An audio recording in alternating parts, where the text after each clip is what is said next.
Huy, Emma! Uy! Ikaw lang pala yan. Akala ko naman kung sino. Buti naman dumating ka. Pasensya na medyo traffic kasi. Oh, anong color naman ang gusto mong i-describe ko sa'yo? Pwede bang red ulit? Ha? Red na naman? Mga 5 beses ko na kayang dinescribe sa'yo yun. Pino, please. Medyo nagugutom na ako eh. Gusto mo kumain muna tayo? Teka, bili lang ako. Uy! Toby! Kakain mo lang! Bumalik ka dito! Toby! Toby!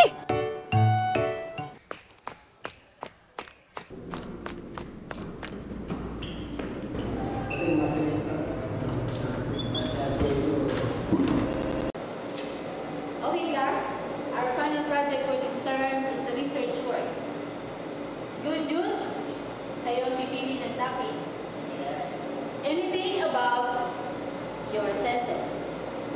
The bad news, I will only give you a week to finish the project.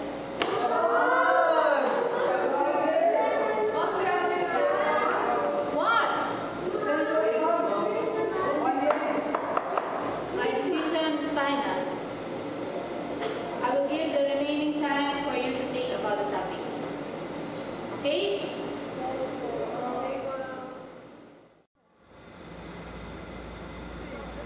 Ang gusto mong color? Buti naman dumating ka. Toby! Kakain mo lang! Toby! Toby! Toby! Pwede bang red? Pwede bang red? Pwede bang red?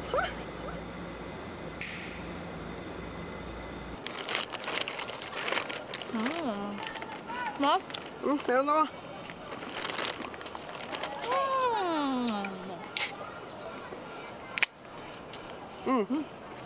Ano lang? Emma, paano ka ulit naging colorblind?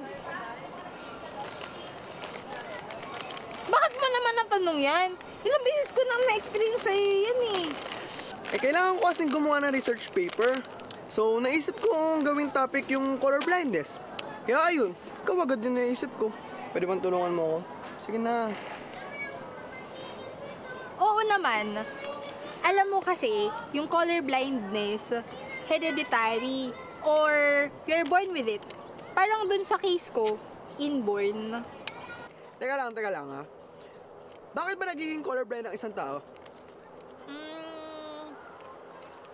Alam mo kasi, ang ibang tao may color deficiency, which means hindi nag-register sa kanila yung ibang kulay.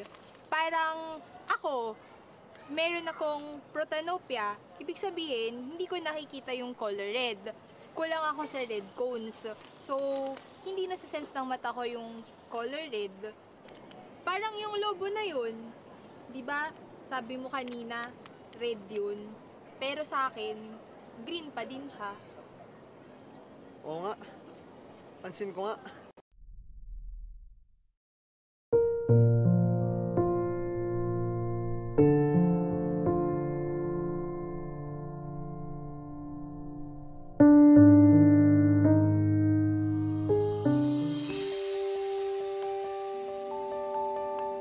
Color blindness is not a form of blindness at all, but a deficiency in the way you see the color. With this vision problem, you have difficulty to distinguish certain colors, such as blue and yellow or red and green. Red-green color deficiency is the most common form of color blindness. O, diba? Sinunod ko yung sinabi mo. Nadidistinguish ko na yung color ng personal stuff ko. O, parang ito, yung pouch ko, yung wallet ko. O, ayan o, pink, green, red, orange. O, diba? Contrary to a popular belief, it is rare for a color-blind person to see only in shades of gray. Most people who are considered colorblind can see colors, but certain colors appear washed out and are easily confused with other colors, depending on type of color vision deficiency they have. There is no cure for color blindness. However, people with red-green color blindness may be able to use a special set of lenses to help them perceive colors more accurately.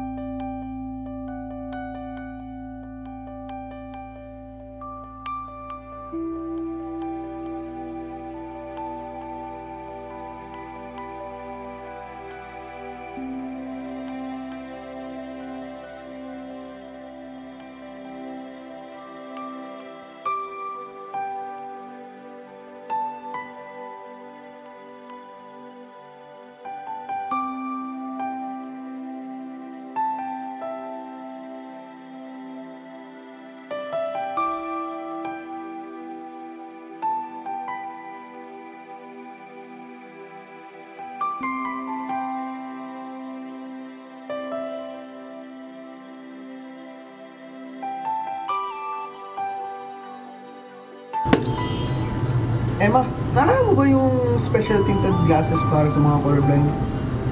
Ito. Tingnan mo! Oh! Gawa ko yan. Gawa mo daw? Suot mo.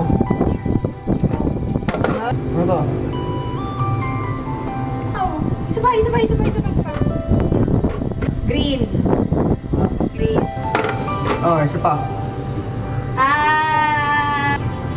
Green. Ayaw mo akong bigyan ng red, ano? So, parang hindi gumagana tong prototype mo.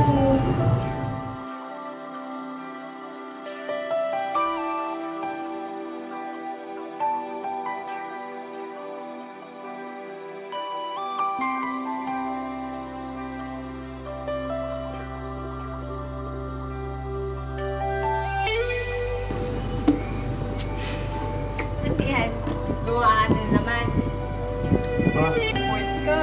Tingnan nga natin. Sana mag-work na. Yan, orange. Yeah. Tama? Tama. Ano to?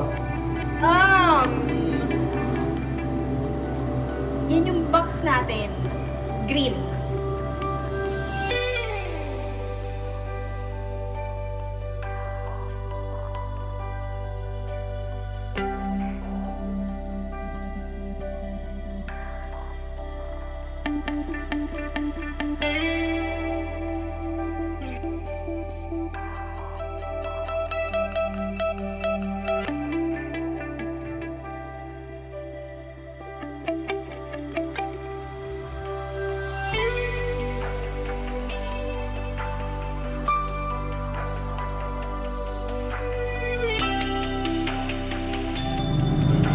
Sana ito na talaga.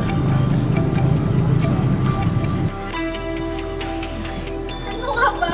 Uy, Toby. Okay lang yan. Di ba parang naman hindi lang itong prototype mong glasses. May iba bang paraan para makakita ako ng color green? Ay, color din. Wala. Basta okay na to, Toby. Salamat. Ha? Okay na yun. Okay na yun. Tara na. Turuan mo na ako para mas makita ko na yung Saan color kasi na sinasabi mo. yun? Okay na yun. Tara. Ah. Kaya ikaw nga, Emma. Alam mo ba kung kailan ka tatawid? Eh di, pag tumatawid na yung mga tao, sumasabay na ako dun sa kanila para tatawid na. Ay, ganun?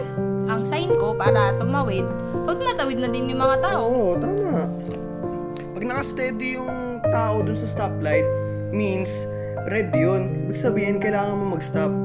So ibig sabihin pala, kulay red, yung kulay ng Naka-steady. stoplight, pag steady yung tao doon. Yes.